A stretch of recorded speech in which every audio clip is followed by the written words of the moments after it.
Yes, next we have a very warm-hearted, great doctor. Uh, During the initial outbreak of COVID-19, and he was the first, to be at the front line to take care of the COVID-19 patients.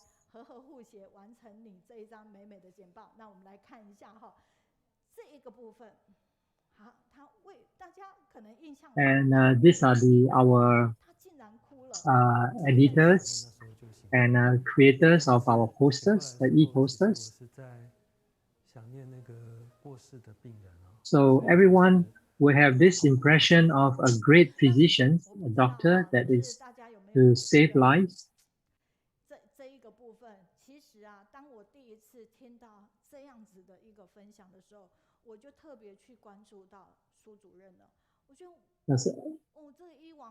Does everyone have the same feeling that whenever we hear the sharing by our doctors, we can feel the great compassion of the doctors, and when facing with life impermanence, they have to make critical decisions and sacrifice themselves to save lives.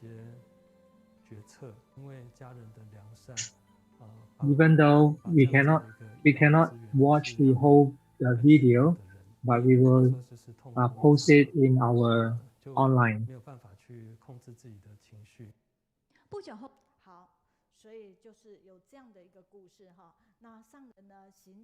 So the Dr. Su was sharing that while treating some of the patients, some of them has to give up the medical resources in order to pass it on to the others who needs it more.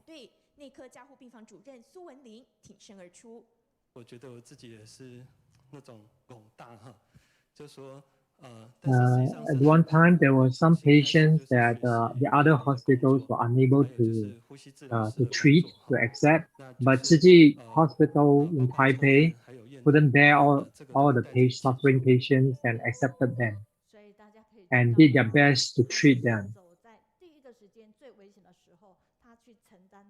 And there were a lot of tasks required to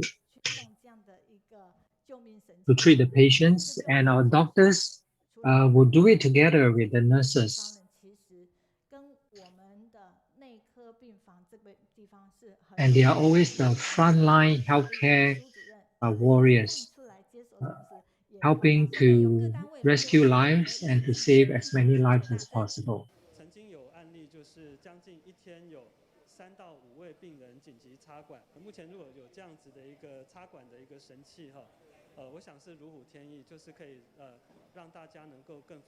There were times that in one day, 3 to 5 patients require intubation.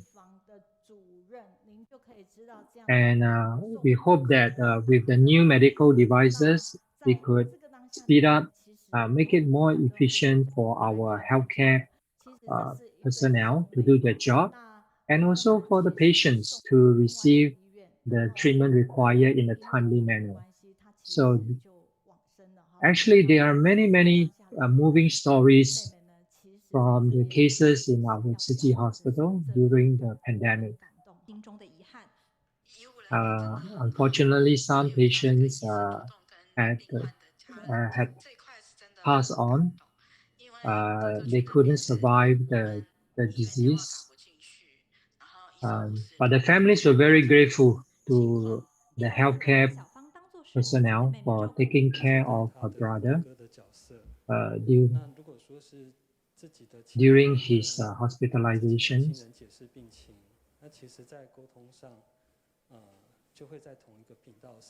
And our doctors and nurses treat the patients just like their own families, their own relatives, looking after them like a brother or sisters, because their own families couldn't come to see them due to the isolation. And this is the great compassion of our great doctors. He's unable to be with us in person in Kaohsiung, but he could come and share with us remotely, online. And let us give a round of applause to our Taipei Tzu Hospital, Dr. Su Wenlin. Let's welcome Dr. Su. Oh, he's a handsome doctor.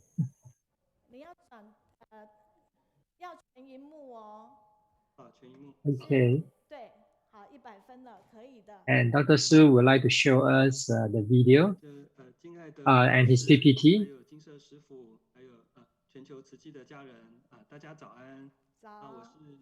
台北慈济医院内科加护病房的苏文林医师。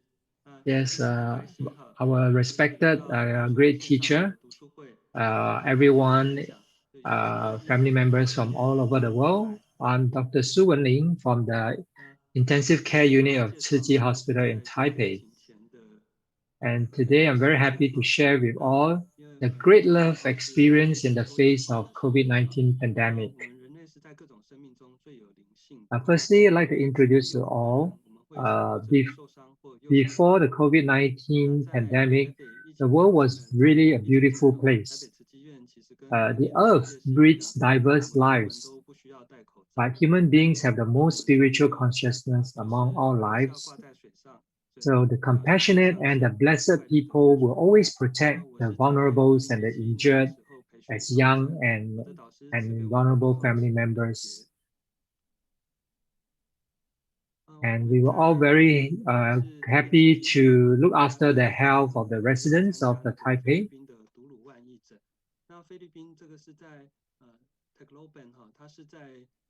And I was certified in 2017 by Master, and then Dharma names given by Master to me is Ben Jie.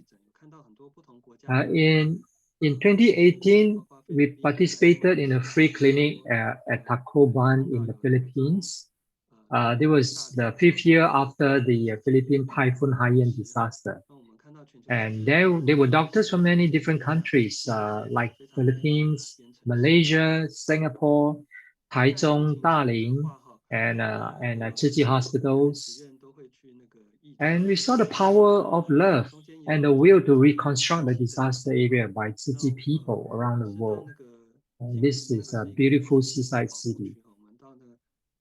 In May 2019, there was a Swansea volunteer free clinic in Xinbei City. So we went deep into the areas where it's inaccessible to check on the families and to provide them with the medical treatments required to relieve the pain of the elders and giving them medical assistance. And during that time, all of us were not required to wear masks, and we could smile and express our joy cheerfully. In 2020, we were busy preparing for the Quadrennial Medical Center evaluation exercise. And Taipei Tzu Chi Hospital was working hard to improve the excellent indicators of the critical care. And with every small improvement, all of us will be very happy. So now I'd like to share with everyone about this pandemic, which historically has been associated with wars. One of the most serious pandemic was the Black Death. It was suggested that this was related with the plague, which occurred in the year 1347 to 1353 and probably spread from Asia to Europe during the Mongolian War, killing about 75 to 200 million people. Its transmission method was by lice on the mice, which can be transmitted via blood from wounds, droplets of respiratory secretions. And in the past 100 years, there was also the Spanish flu in 1918, which was in the midst of World War One.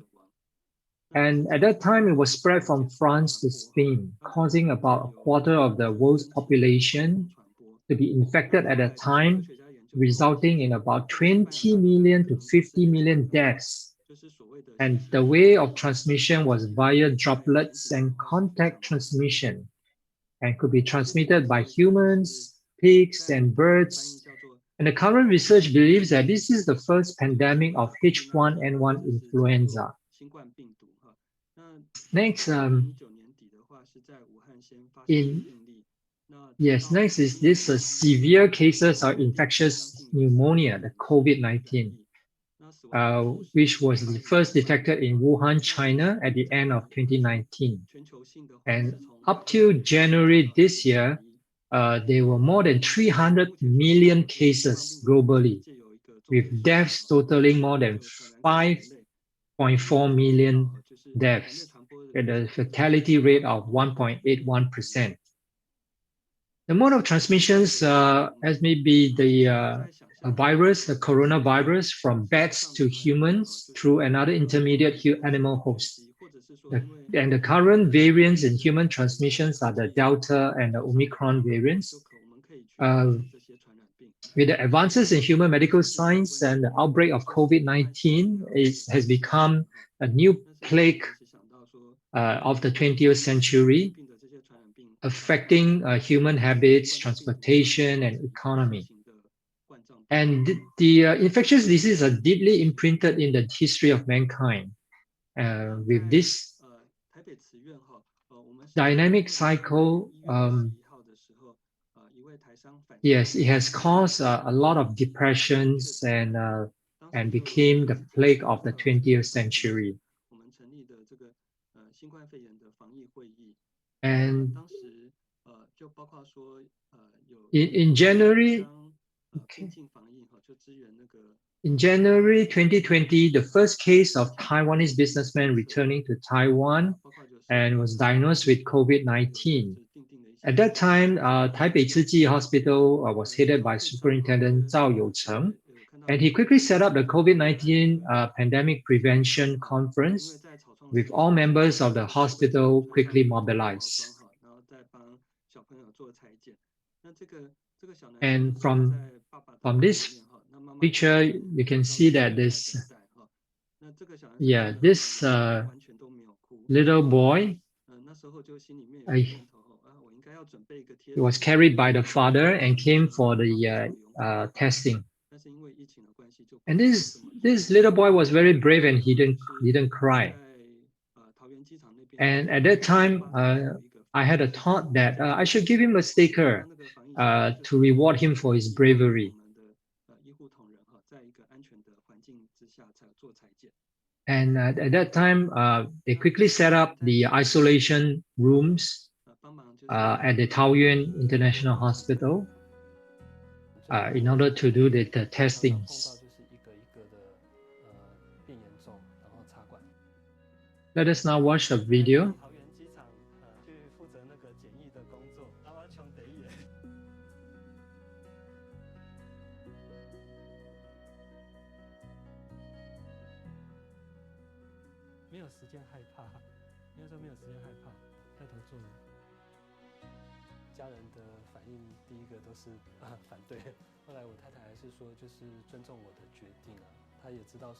There was no time to be afraid because everyone was very busy.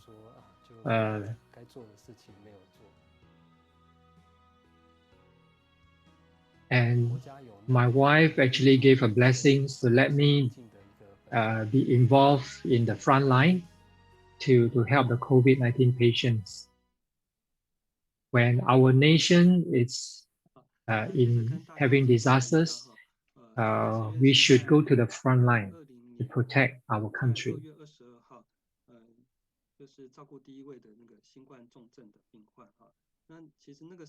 Next, I would like to introduce to everyone. In 2020, February, the first severe COVID-19 patient came to the hospital. and yeah, he was transported from Taoyuan Airport to the Taipei Tzu Hospital. And we can see that the picture on the left, to take care of COVID-19 patients require a team of professionals, including the doctors, nurses, respiratory therapists, and these are the first line critical care team. There's this story that that this patient's upper airway was blocked by phlegm, and the tube was urgently required to be changed. So at that time, someone wanted to quickly remove the tube. And at that time, I wanted to quickly remove the tube to change it. And fortunately, a nurse Xinghui quickly came in and dressed and inserted the new tube to maintain the airway. And fortunately, we managed to get it done in time. And at that time, I felt that my heartbeat was very high, was as fast as the patient because it was very critical. In May 2020, Tsinghua University and the Taiwan Academia Sinica and our Tsinghua Hospital collaborated to develop a dual antibody detection reagent. At that time, whether is it for asymptomatic infected people or the post-infection antibody production or the post-vaccination antibody production, this type of research was urgently needed so that we could enhance the bedside clinical care and improve on the prognosis assessment. And Taipei Tzu Hospital did not fear to undertake the first and second waves of the pandemic.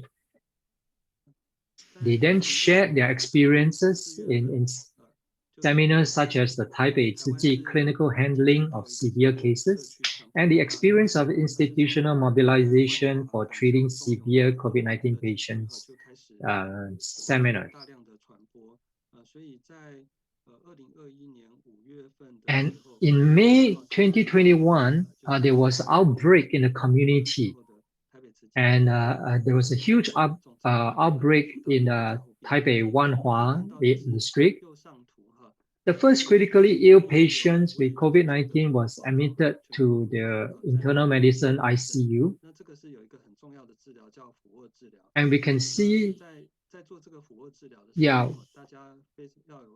we can see that there are a group of 5 people to perform the turning treatment for the patients, and everyone was sweating profusely.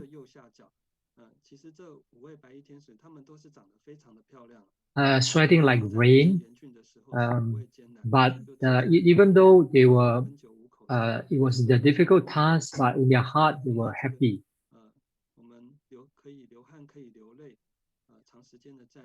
And this beautiful white cloth angel, they were not afraid of hardships, sweats and tears during the severe pandemic.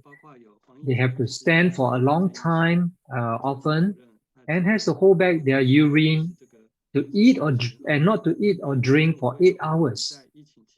You know, which means that, yeah, these are things that they have to endure, and they could do it willingly.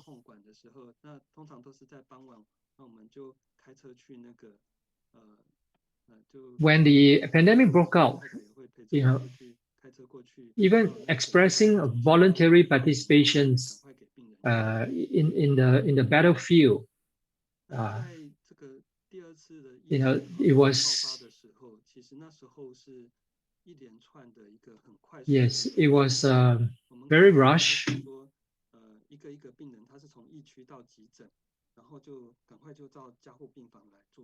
And during the second wave of the pandemic, there were a series of critically ill patients that was admitted to the ICU. And we could see that all these patients in the ICU, they require intubation treatment. At that time, the medical staff suddenly fell into the hardest hit area of COVID-19. And the hospital became like a battlefield. And there were many unnamed heroes and unsung heroes in the hospital.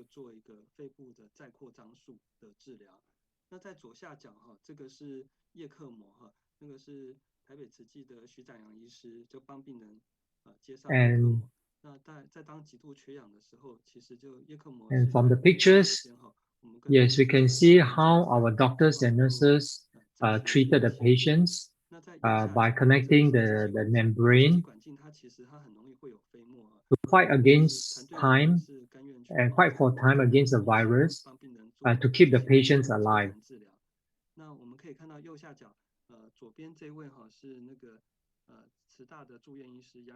And our team, our medical team, have to take the risk of getting infected through the patients in order to treat them and in order to save them, because the virus was very infectious, and so they were all carrying a big risk.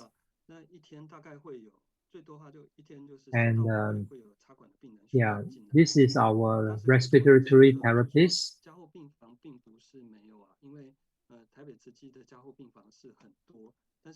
And at that time, there were about 2 to 5 intubations a day, which was very high.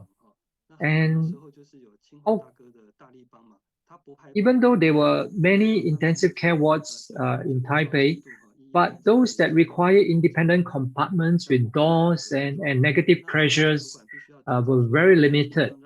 Many contractors were afraid to come to the hospital for fear of contracting the virus.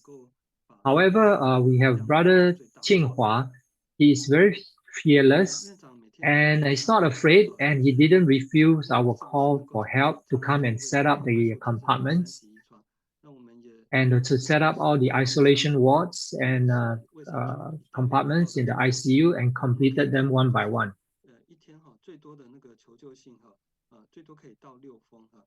And our superintendent was worried that the number of 9 beds in the ICU needs to be increased to 31 beds every day. And so he was very sad that he couldn't cope with the increasing number of severe patients that were being admitted to the hospital. And the government, the New Taipei Municipal Health Bureau government, keep sending distress calls asking for more beds, for more patients.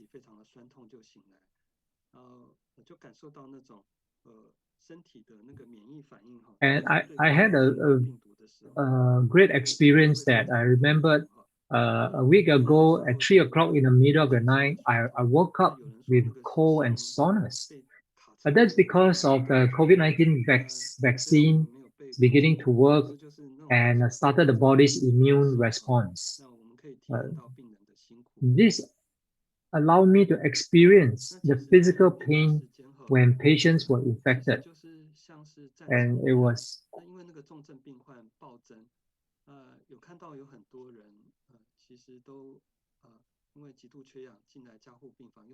at that time, it was really like a battlefield because of the sudden spike in the severe cases.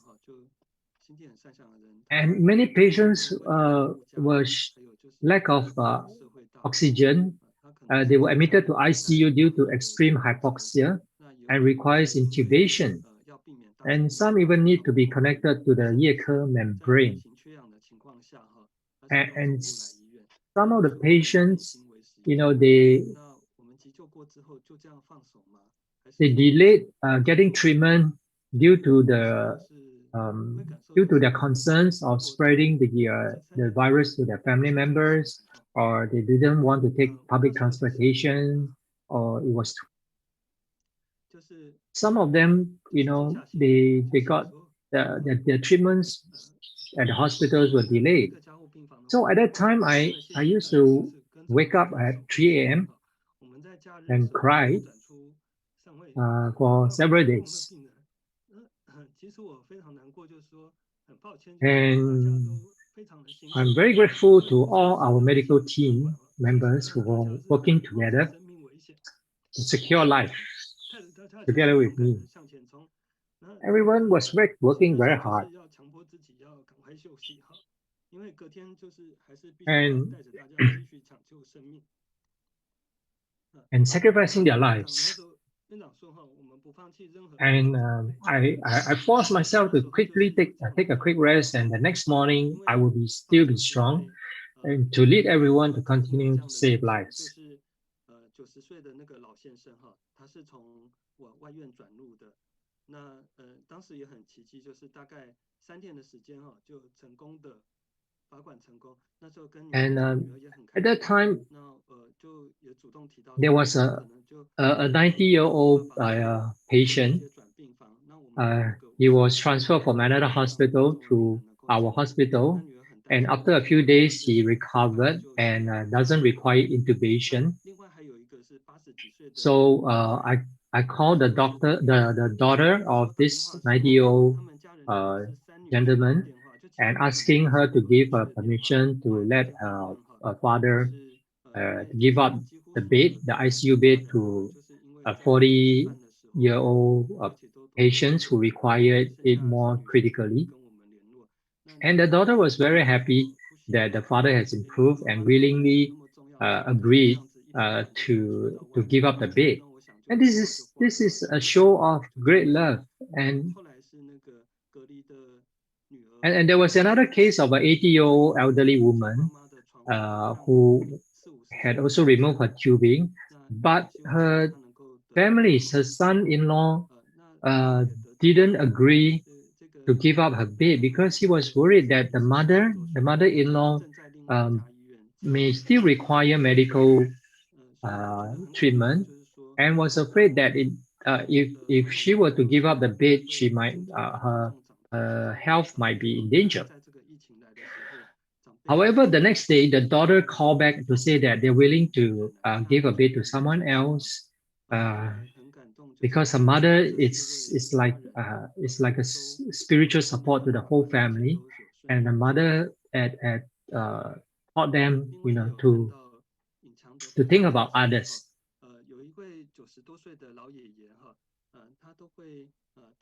And yeah, we really hope that all the relatives and family members can smoothly recover and discharge from our hospital.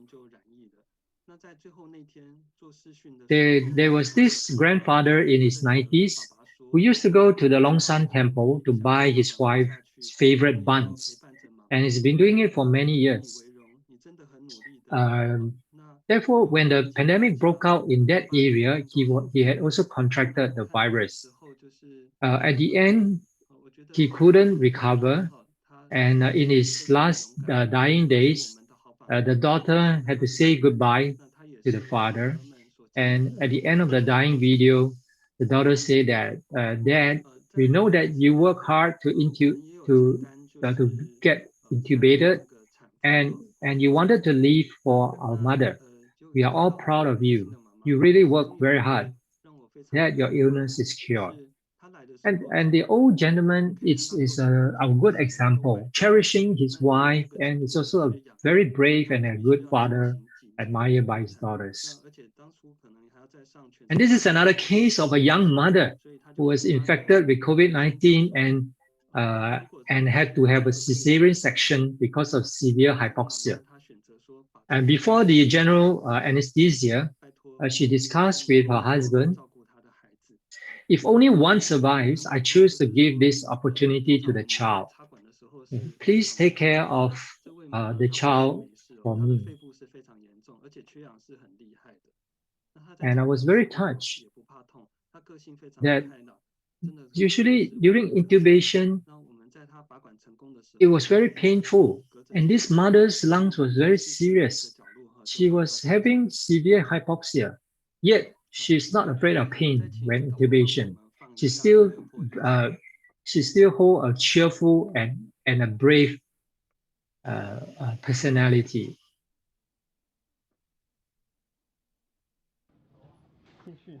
Now let's watch a video on the second wave of the pandemic.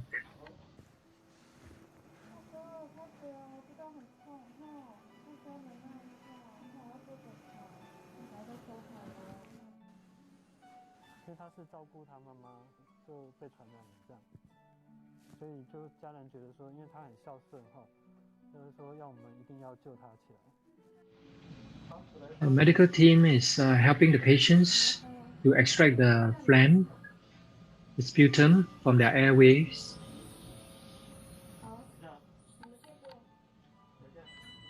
This requires a lot of attention and dedications and teamwork, and really taking great care of the patients with compassion and great love.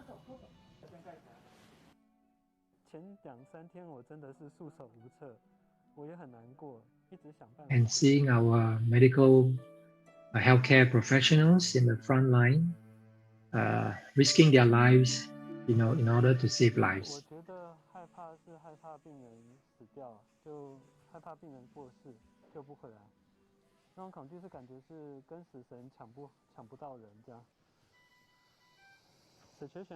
I was afraid that our patients would die and couldn't survive.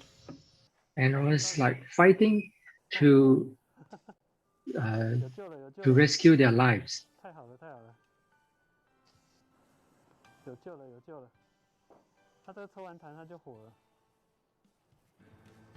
Yeah, whenever we see there's improvement and the airways being cleared and there was hope of surviving, we were all very happy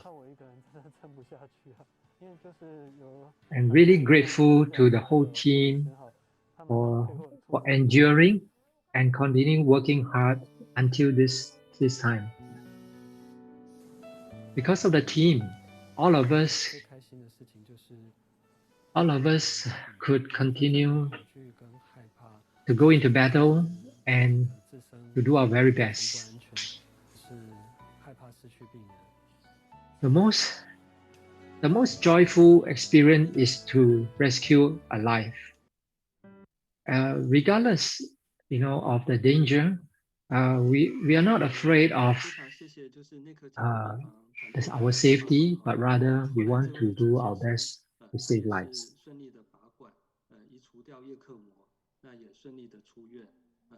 Very grateful to the warriors of the MICU, and everyone is so important and indispensable. And eventually, these patients had recovered and was discharged.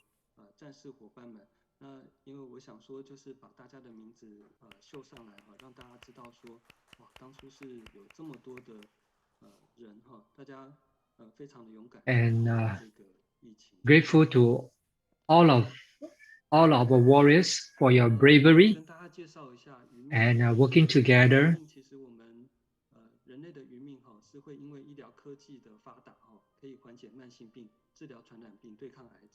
I'd like to share with everyone about our remaining life and wisdom life.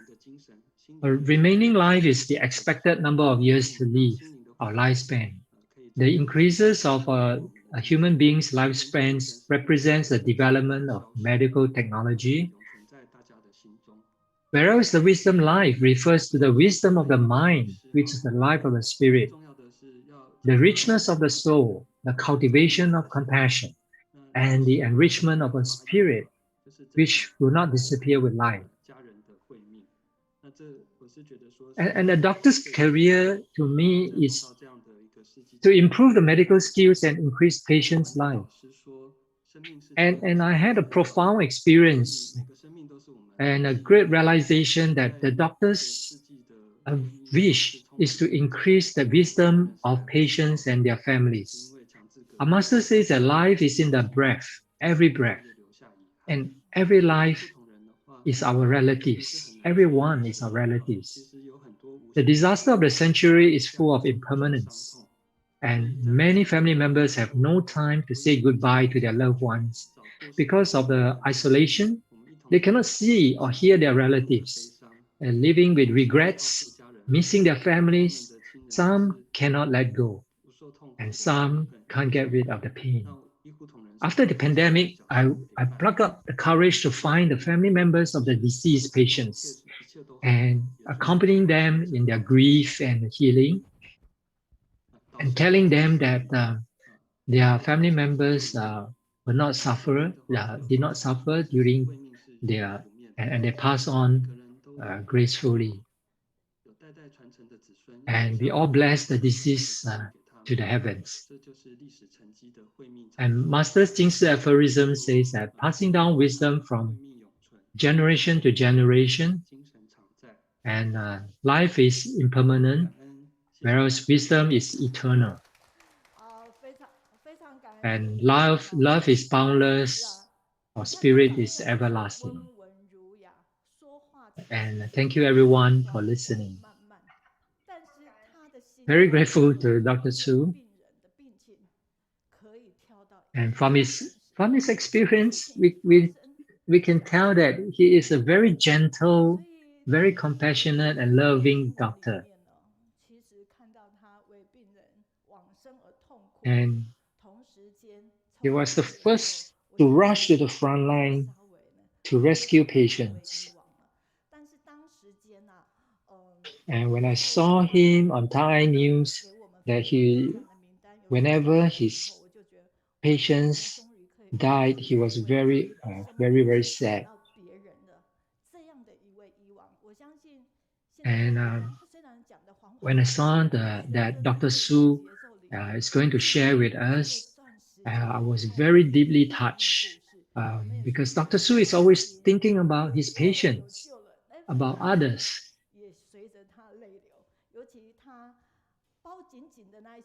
And every life stories that Dr. Su shared with us, it was very heartwarming, very touching, and especially when they were overjoyed to have saved a life.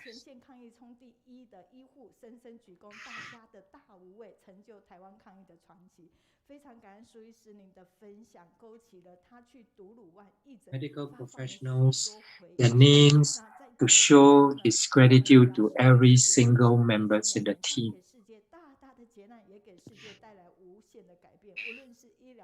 He also recollected his memories in the medical missions in Kampong Philippines,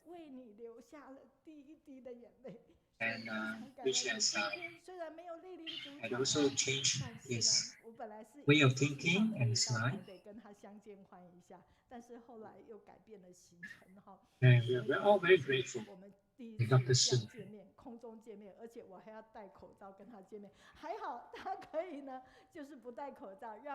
Initially, Teacher Mei wanted to meet him in person in Taipei, but the schedule had changed.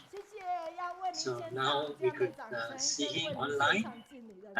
Without his mask on, we could see he's such a caring and a gentle doctor. And we all of us salute you, Dr. Su. I hope to see you the next time. Thank you.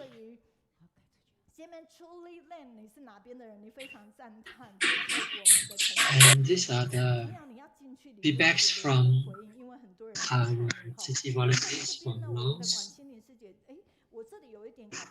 praising our sharers, our speakers today, and leaving many